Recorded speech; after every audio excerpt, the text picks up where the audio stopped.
Hello, 705.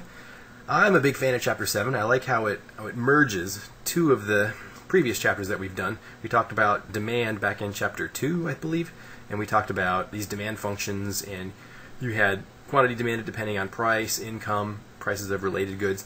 And then we also, later on, jumped into the idea of regression, estimations, ordinary least squares, using data that you've obtained and kind of applying a theoretical model to it and seeing whether the theory holds with the results from the data that you've been using, that you've been analyzing.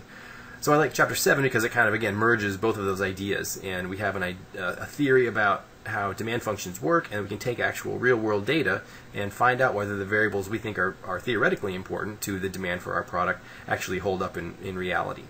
So there's going to be different ways that you can try to estimate demand for a particular product, and of course marketers, advertisers try to do this in lots of different ways.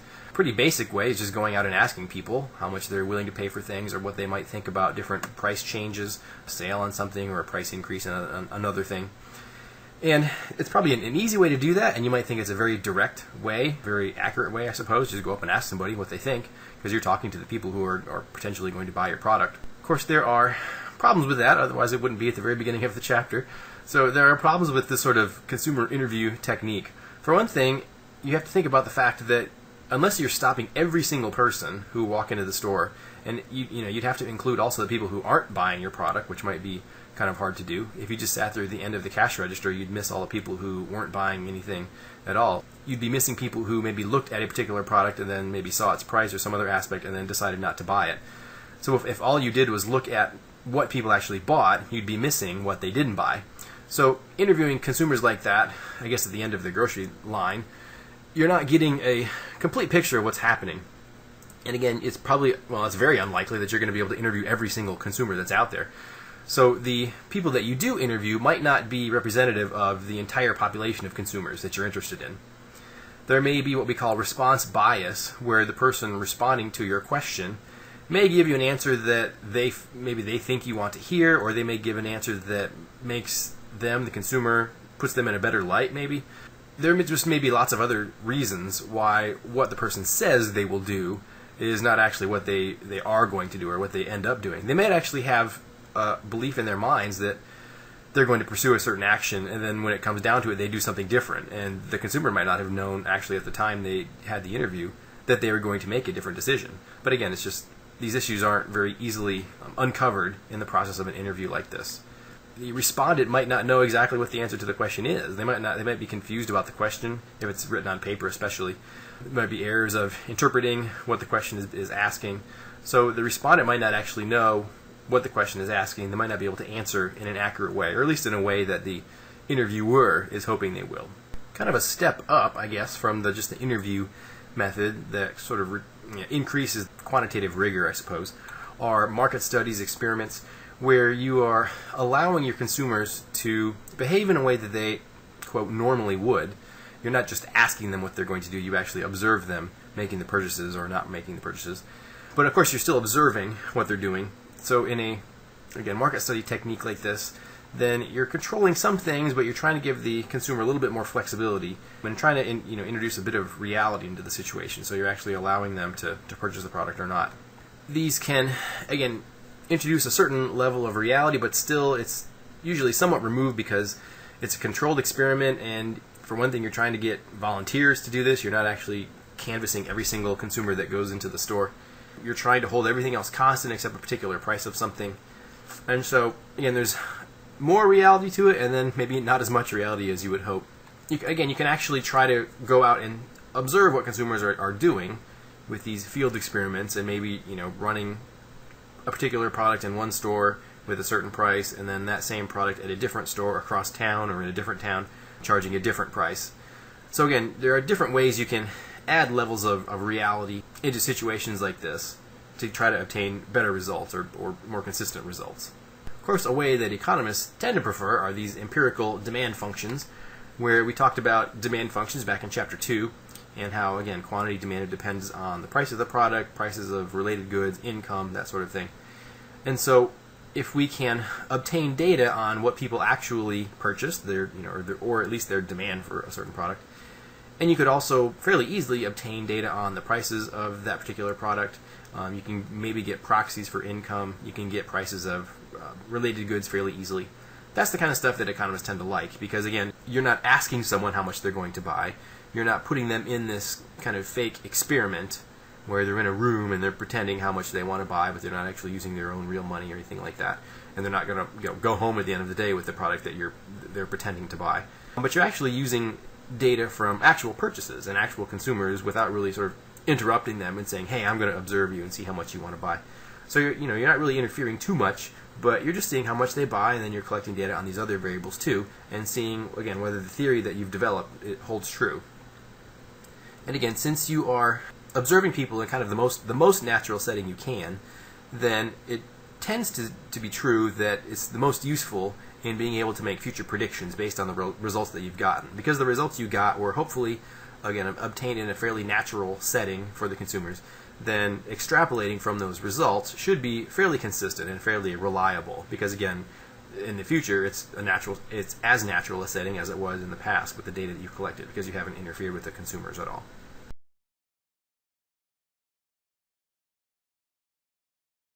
So as we mentioned, a basic demand function that we've seen many times in the past just has this sort of linear form where quantity demanded depends on the price, income, prices of related goods, substitutes, and complements. And again, like I said, we've kind of seen this before. Going out and actually estimating, and again, you get this linear form, and you can interpret the coefficients as basically the slopes, or the partial derivatives if you want to think of it. So the B coefficient there is how the quantity demand changes when the price changes. The C coefficient is how the quantity demanded changes when income changes by 1 unit. The D coefficient is how the quantity demanded for one product changes when there's a change in the price of a related product. We have some expectations of the signs of these coefficients, maybe not so much the magnitudes of the coefficients, but at least the signs of them. We expect that, because of the law of demand, we expect the B coefficient to be negative, the law of demand to be true. As the price goes down, people would buy more of it. We expect the C coefficient to be positive for normal goods. As income goes up, people should buy more of the product or demand more of the product.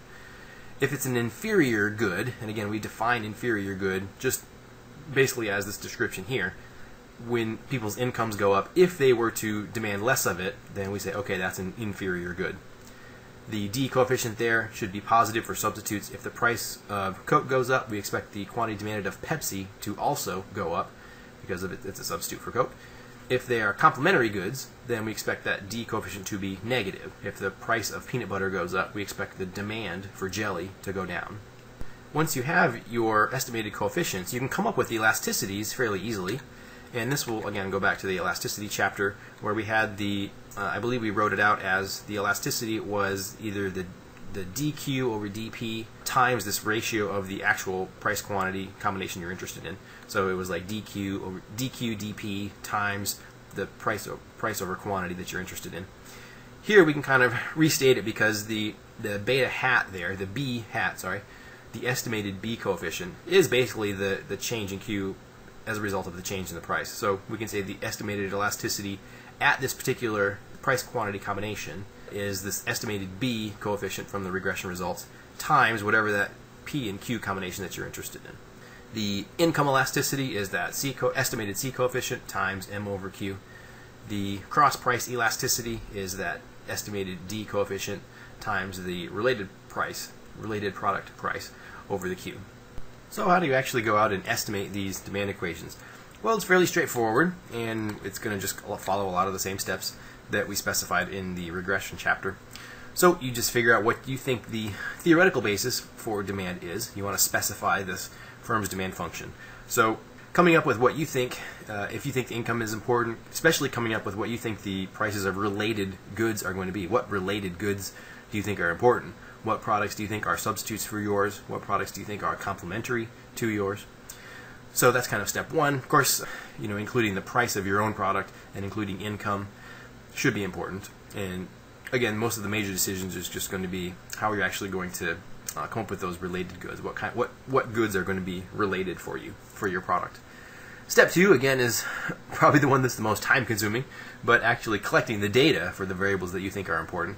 The income data is probably going to be tough to get. Your own price and your own quantity demanded shouldn't be too bad. The prices of related goods may especially be tough if it's proprietary data. It might be hard to actually get the price of a particular product as it changes over time. You can get broad categories, like if you go to the Bureau of Labor Statistics and look in the Consumer Price Index, you can get individual prices for individual types of goods, like jeans and butter and milk and bread, things like that. Healthcare, apartment rents, that kind of thing. But again, it's going to be fairly general. It's not going to be company specific. Step 3 is the fastest. Once you know what the data is, once you know what your theory is, then you just run ordinary least squares, and that takes, again, like 1/10 of a second in Excel. So it's fairly fast. It just kind of happens after all these really slow steps that precede it. But again, it follows a lot of the same procedures that we outlined in the estimation chapter, in the OLS chapter.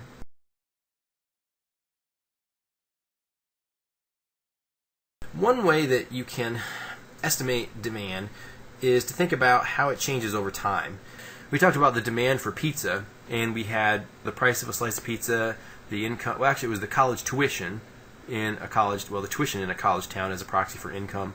We had some of the prices of a can of soda, I think, as a complementary good. And what I remember talking about it is, let's say you have a lot of different college towns, and you got all this data.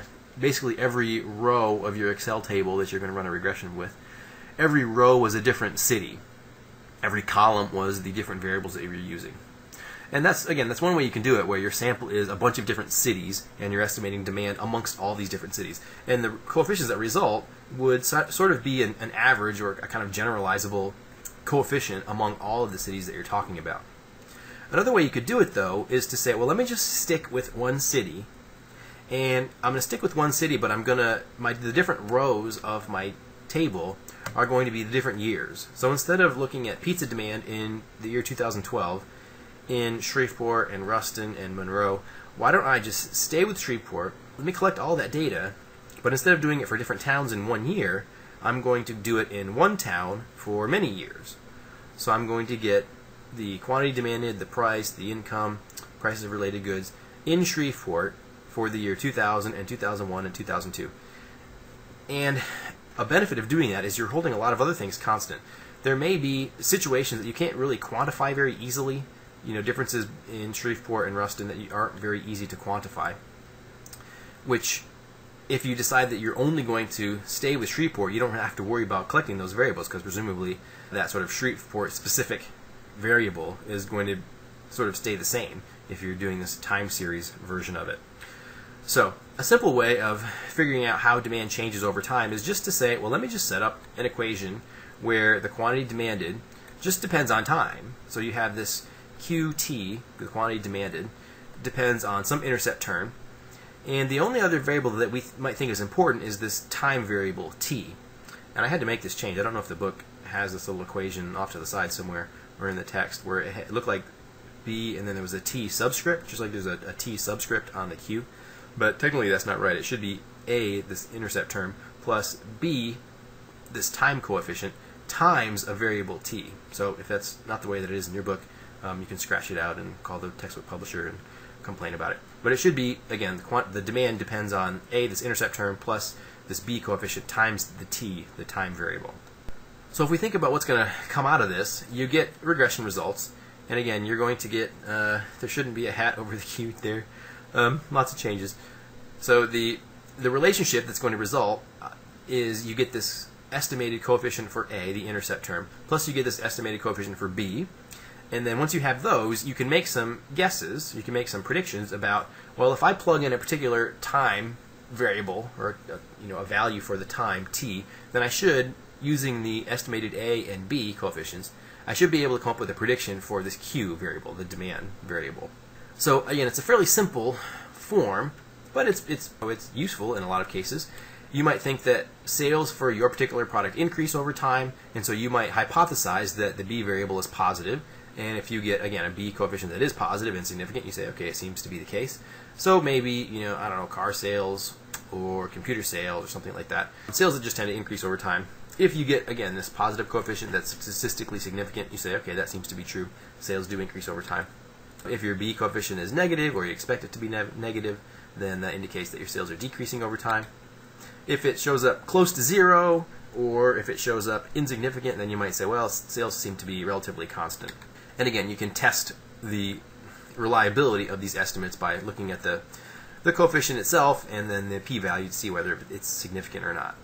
So again, it's fairly basic. You're not including any other variables in there. You certainly could. You could include the price of the product. You can include the income and the prices of related goods. Hopefully, those things would change over time too. You know, the t variable would change, obviously, but hopefully those other variables would change too. It would be a little weird to maybe if you had daily data on these things, if the price of your own product stayed exactly the same over an entire year, and let's say you got 365 days worth of rows of data, and if the price variable stayed exactly the same, then your coefficient is your results are going to be kind of weird because your p variable is not fluctuating at all. But you certainly could add other variables to this kind of simple linear form. But again, this might be a first pass way that you go about it. See if the time seems to matter.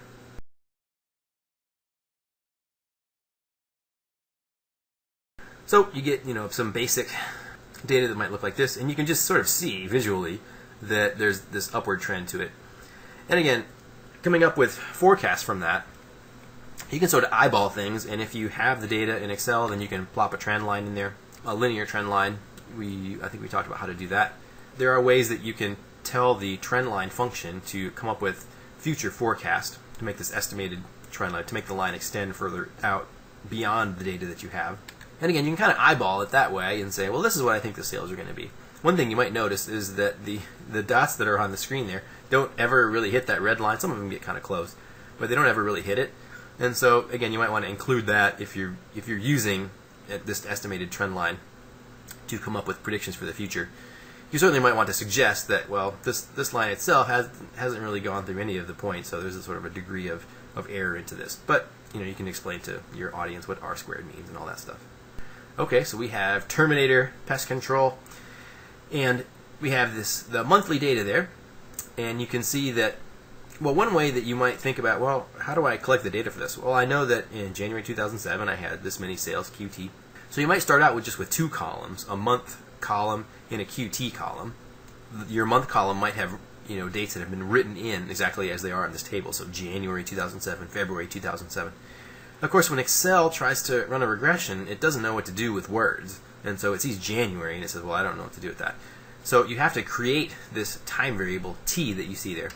And so we create this variable, and we have it increase by 1 every time there's a new month. So your t goes from 1 to 15 in this case. So again, you have to kind of transform your month variable into a variable that is quantifiable. And it's fairly easy to do in Excel. You just have this, you just make this new column t, and you start at 1, go to 2, and then you can just kind of copy and paste that thing all the way down to the bottom of your data, and it'll do it, again, really quickly. So you plot the individual QTs there as your vertical axis, and the t variable as your horizontal axis, and you get a picture that looks like this.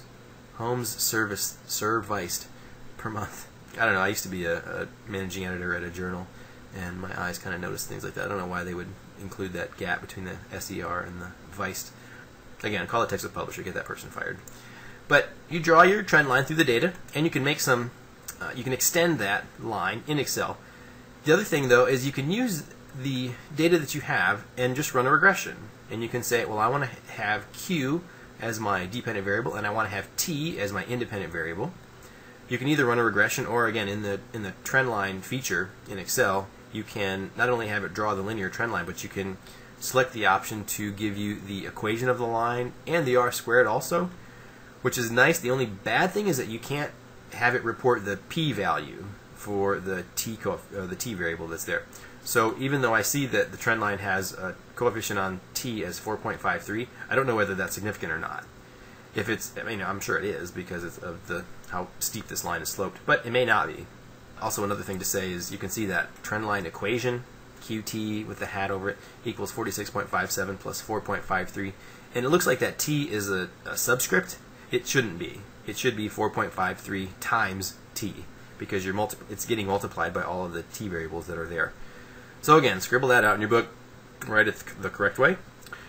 The nice thing about having this equation then is that you can make predictions beyond that that t equals 15 point, because the data only go through March 2008, but I might say, well, what happens in April 2008? And how do you make that prediction? I have this equation, and you can extend that line, but I want to figure out what number should I associate with April 2008? What number for QT should I associate with March 2008? And once you have that little equation, then you can just plug in the t that would be associated with April 2008. April 2008 would have a t of 16. And so I have this equation, 46.57 plus 4.53, and I can multiply that by 16, because that's the value of t that I'm interested in. And I get this estimate of 119 sales. And you can keep going, plugging in values of t for 17, 18, if you want to go to May and June 2008.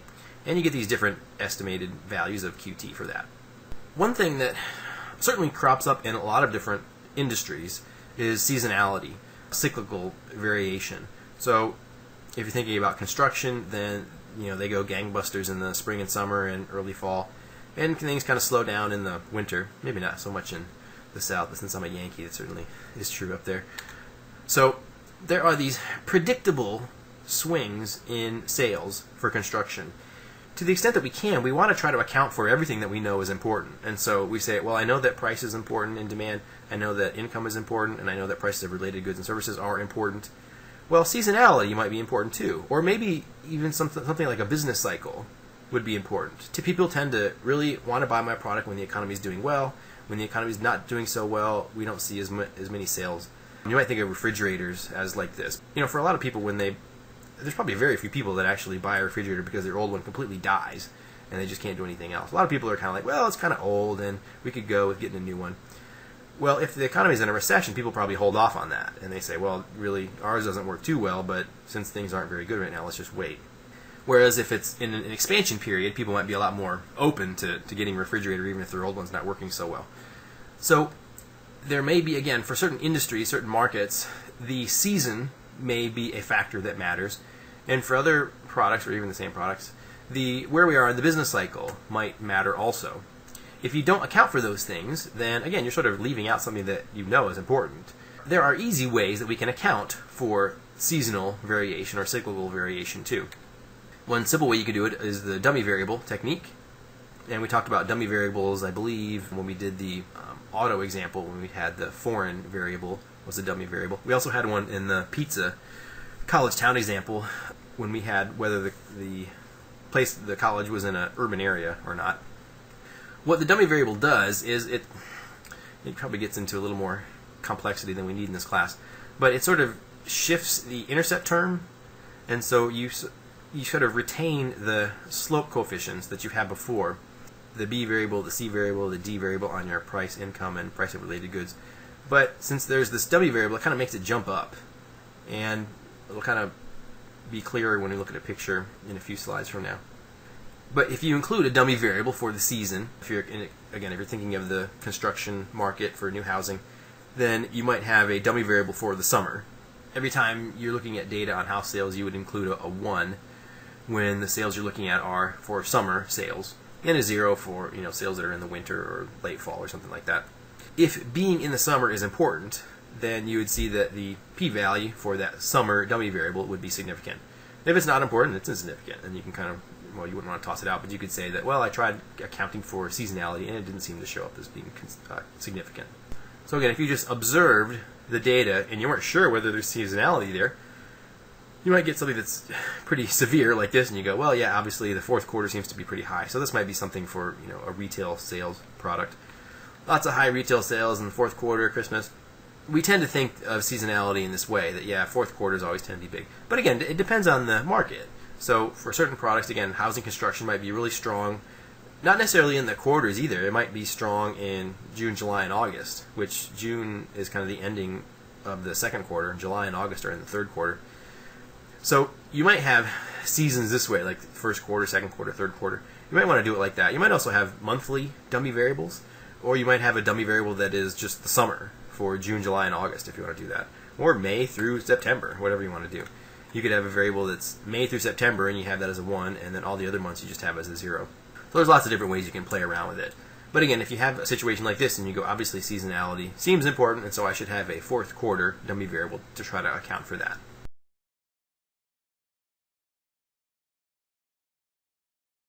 if you're going to include dummy variables, let's say you think that there might be seasonality between the 4 seasons, spring, summer, fall, and winter. You actually don't need, even though there are 4 seasons, you don't need 4 dummy variables. The whole point of a dummy variable is you have it on a kind of a light switch. It's either a 0 or a 1. It's turned on or it's turned off. Well, if I had a spring, summer, fall, and winter dummy variable, then one of those is going to be a 1 all the time. The rest of them are all going to be zeros. And it's kind of irrelevant to have, let's say, a winter dummy variable in there. Because if the spring dummy variable is 0, and the summer dummy variable is 0, and the fall dummy variable is 0, then obviously what has to be happening is that sale is happening in the winter. If there are n seasons that you want to account for, if there's n time periods that you want to account for, then you need only n minus 1 dummy variables in your equation. Because again, it's sort of the excluded case, the case where all your other dummy variables are 0, is going to include the one that you're interested in. So again, you might have had, well, I think that for construction, sales are going to be strong in May through September, and that October through April our sales are not going to be strong. Well, you wouldn't need to have a dummy variable for summer and then another dummy variable for not summer, I guess. Because, well, if the summer variable is 0, then it's not summer. And so you wouldn't need it. You just need one. You just need one dummy variable for that. And this just kind of describes how you assign variables, what you type into Excel, but it's pretty straightforward. If it is summer, then you just put in a 1 when it's the summer. If it's not the summer, then you put it as 0. It's pretty clear. Again, what happens is, and you might have noticed this before, if you looked at that little scatter plot that we had before, if you drew a line through the non-fourth quarter dots, it might have looked like what the bottom line does here. You kind of had this linear line that flows through it. And if you drew a line through the fourth quarter dots, then it tended to be of the same slope as the line that was below it. So what this seasonality does is it tends to it keeps the steepness of the line the same, but you have sort of this intercept shift. And that's what basically the dummy variable does, is it kind of creates a new intercept for those particular seasons that you're accounting for. Again, it might be a little more detail than you need to know, but that's what's happening. There are other ways that you can kind of estimate these things, and I'm kind of focusing a little more on Excel here. You can just sort of look at what's happening, look at your data, and plot different trend lines in Excel. So if the raw data is there in the upper right, you can throw a linear trend line in there. In the if the raw data is in the upper left, then you can throw a linear trend line in there with what it looks like in the upper right. You can do exponential trend lines. This might be something for if you're looking at maybe tablet computer sales, where they tended to be pretty low because they're fairly a new invention early on, and they've just been kind of taking off the last few years. The scatter plot data might be better fitted as an exponential trend line. In the raw data that I have here, it doesn't seem to be doing that. But you might think about data that kind of increases at an increasing rate, and if that's what your scatter plot looks like, then obviously a straight line might not be a very good job, might not do it very well. But an exponential might do it, or you might even have a quadratic equation might do a good job at that too. You just kind of maybe play around with the different types of trend lines to think about. Excel also, in the lower right hand picture there, Excel also will allow you to draw in forecasts. If you include include the equation too, then you can do your own forecasts as well. But like I said, it'll give you an R squared, and that's helpful, but it won't give you the p-values, so you don't know if the trend coefficient is significant or not. So a little bit of caution with that. You might think about other ways that you can forecast particular trends. One thing you might find to be an easy way to do it is just take the average of the sales that you had in the past.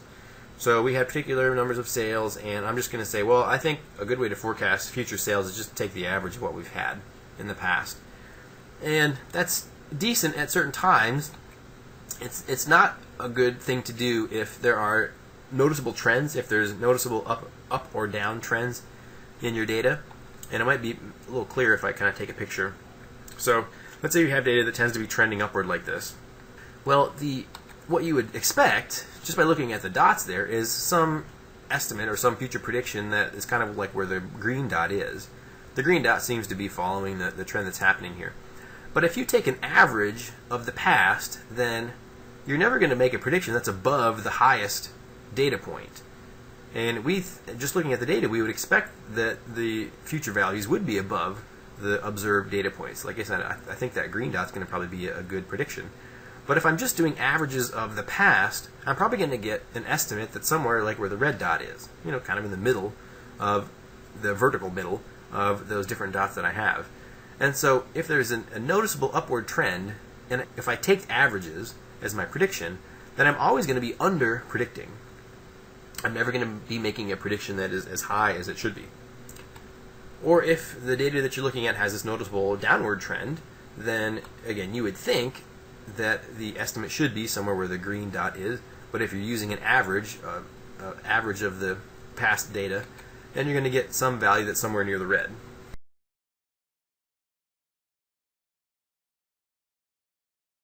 So the averaging technique is useful if there's no noticeable upward or downward trend in your data. There are different ways you can average, I guess. You might think of just saying, well, let's just start with the very first observation, the very first piece of data that I have, the farthest back that I can go. And I'll just see, just add up every single month of sales data that I have. And so I'm starting from the very beginning that I have, and I just average it all up, and I say that's going to be my prediction for the future. You can do that, and there are other ways, though. You might think that, well, if the first piece of data that I have is, January of 2000, and here I'm sitting in 2013, whatever, knowing what the sales were in January 2000 might not be all that helpful. So you might say, well, I really only want to maybe go back 6 months, and let's look at the past monthly sales for the past 6 months. And I'll make a future estimate based on the past 6 months of sales. And so what you're doing is you're taking a moving average, because if you said, well, here January, February, March, April, May, June has happened. January through June has happened, and I want to make a prediction for July. So what you would do is you would take the average of the January, February, March, April, May, June sales, take that average, and again you can kind of see that I'm doing XT, and then would be maybe the June, XT minus 1 would be the May, all the way back to January. You just take the average of those, and that would be your guess for July. Well, once July arrives and you want to make a prediction for what August is going to be, then you wouldn't include the January variable anymore, because that would be 7 months back. You would basically be doing February through July as your 6 months that you are averaging. And so you can kind of see what's happening is that you're taking an average, but the months that you are averaging is moving as the months go by. So again, when you're trying to make a prediction for October, then you would say, well, let me, the most recent data that I have is September, let me go back 6 months from September. So your average is moving. Of course, they call it a moving average. That's nice, and what it does is, again, it allows you to not have to worry about all of the past data that you have. One sort of, I guess you can think of it as a drawback, is that it gives equal weight to all of the months of data that you have. And again, that might be somewhat helpful in some situations, maybe not so much in others. You might think that, well, I do think that the past 6 months is helpful, but obviously the most recent month might be, I should give more weight to that, and maybe not so much weight, still some, but not so much weight on what happened 6 months ago. So there's some ways you can get around that too. One of which is this exponential smoothing technique. And this kind of allows you to make future predictions based on basically how successful you were at making predictions in the past. So I can say, well, I had this guess of what I had this prediction of what I thought was going to happen in time period T prime, the T with the little apostrophe over it. And then, so that was my prediction that I had last month. So when it was in June, I made a prediction of what I thought would happen in July. That guess was that XT prime. But then I can actually see what happened in July. I can see what actually happened. That would be my XT by itself. And so you can kind of, again, make a prediction for the future based on what you thought was going to happen and what really did happen in the previous month. And you can assign different weights to those things. There may be situations where what actually happened was kind of a weird thing. Maybe there's a bad storm or something, and so what actually happened was kind of out of the ordinary. Or you might have thought that maybe your prediction was just unusually bad, and so your prediction was kind of out of the ordinary. And you might want to give your prediction less weight, and what actually happened, you might want to give that more weight. And so this exponential smoothing technique, which Excel can do also, Excel does moving averages also, you can do this exponential smoothing technique. You can see it in the data analysis tab. And of course they changed around a little bit. Instead of having this W variable, they call it a damping factor. I don't know if it has anything to do with rain, but it's 1 minus this damping factor would be what we would consider here to be this value of W. A few little tidbits to be concerned with as we're coming up with these data estimation techniques and these forecasting techniques. Obviously, if you have monthly data that go through March 2008, making a prediction for April 2008 is pretty straightforward, probably not that dangerous, I guess. Making a prediction for April or May, June, a couple of months in advance wouldn't be all that scandalous. But obviously, if all you have is data through March 2008 and you're trying to make a prediction of what's going to happen in March of 2045, then you probably shouldn't have a whole lot of confidence in that. So the further out you go, the further away you are getting from the data that you actually used to come up with this estimation. And, of course, you put more asterisks by that thing and say, or don't have as much confidence in this because it's so far out from the data that I've actually used. Of course, we always want to try to have the best theory driving our model. We want to have the appropriate variables included in our model. And so if there's something that you didn't use, something that you didn't include, something that you threw out when you shouldn't have, then of course that's going to make your forecast not as reliable.